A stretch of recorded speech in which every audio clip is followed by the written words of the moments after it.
Jesus, I'm here. Sorry, I've been in a mire of bitterness, frustration, and resentment, just consumed with myself, Lord.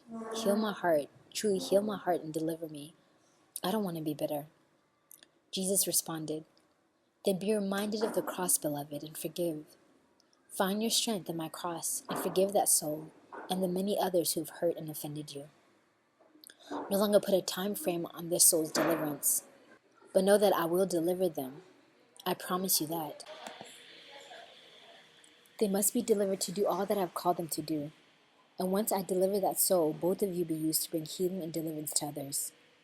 Just keep that in the back of your mind when the enemy of your soul wants you to give up, or brings suggestions to cause you to give up or quit. Every trial, every situation you both are passing through will be a platform and a tool to teach others. So I need you to trust me and continue to be patient in love, in gentleness, and in your forgiveness.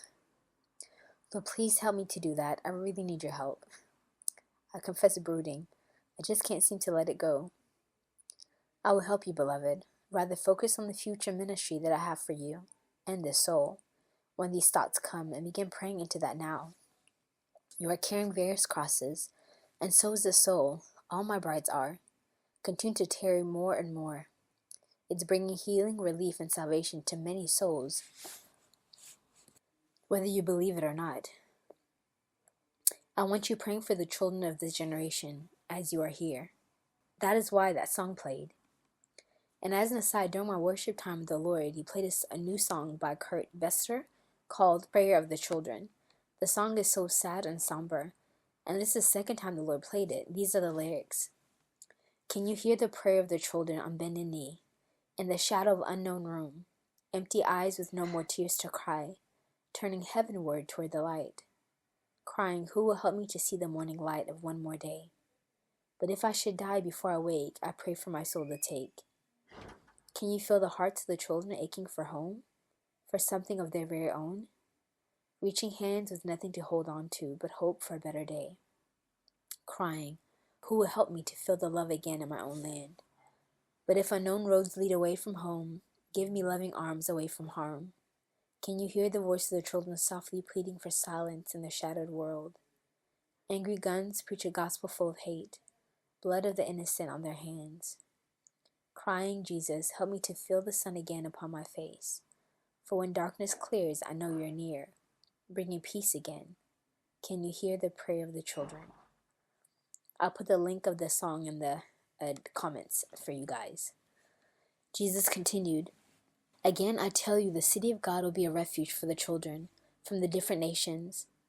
Many will flee their lands just to come, as you saw in the vision of the young boy with his brother saying, If only I can get to the city of God, I'll be safe. And as an aside, guys, I did have a vision during prayer. As he was playing the song, I saw a young boy, an Indian boy actually, maybe in his 9 or 8 years old, walking with a younger brother, maybe about 3 or 4 years old. And it's like, I don't know how they trekked somehow to Ghana, and it was as if that's exactly what he said.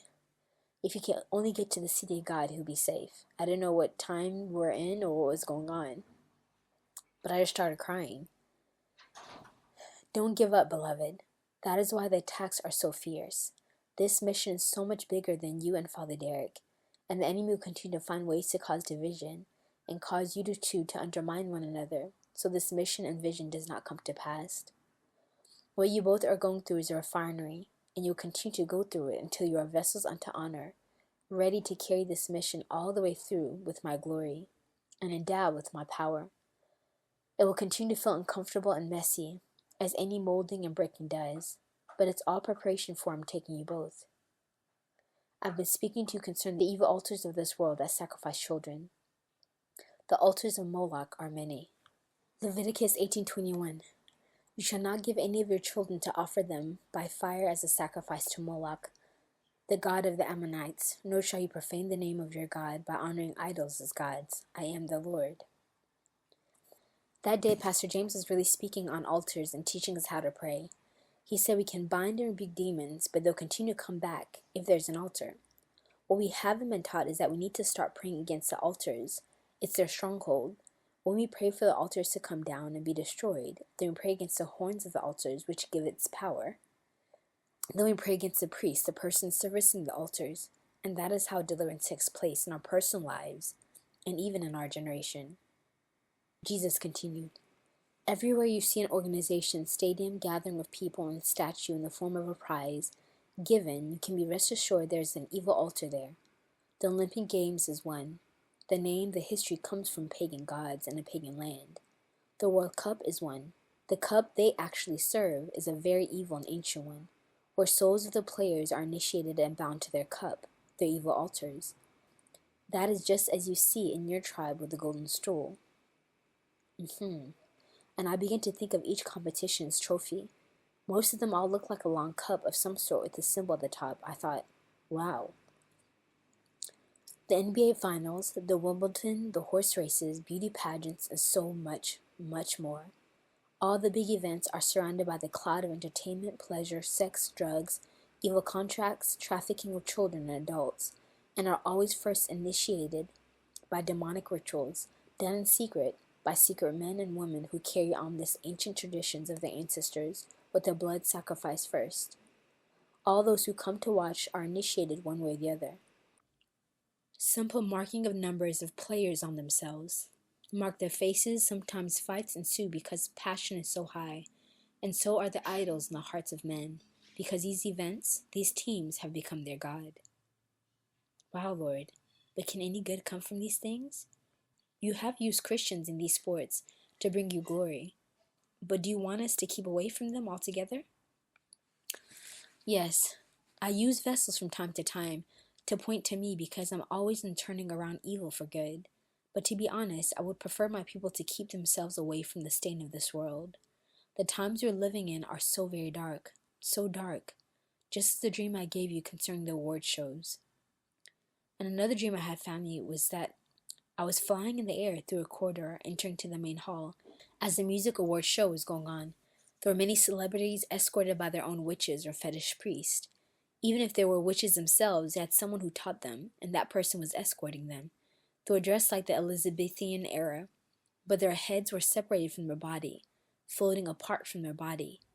And it was as if everyone was showing off which one of their witches or fetish priests had more power. It was a red carpet display. It was crazy. Yes, that is a time in the future where witchcraft and dark magic will be very public, and rather a form of showmanship. Who's the baddest and who's the most powerful? Nothing will be hidden anymore. All those who turn to watch, who continue to go to these events, will be ensnared one way or the other. That is what Satan is good at doing: intrigue, mystery, and allurement. He makes evil look interesting, and the minute my people take their eyes off of me and rather focus on the curiosity and intrigue of evil, they'll be hooked, affected one way or the other. For now, it's best for you to know the truth and keep your eyes fixed on me and heaven, for that is your home. Pray for the children, my dear brides. Pray for the children of this generation, how they suffer and will continue to suffer until I come for them. They are the most innocent, pure souls, and that is why Satan and his servants seek to defile them in the worst way, to bring pain to my heart, to further distort the image of God in these precious ones. Please pray for them and set yourself apart from the world once and for all. Ask me for this grace, and I and my Father will help you take the world far from your heart. And that was the end of Jesus' message. God bless you, family.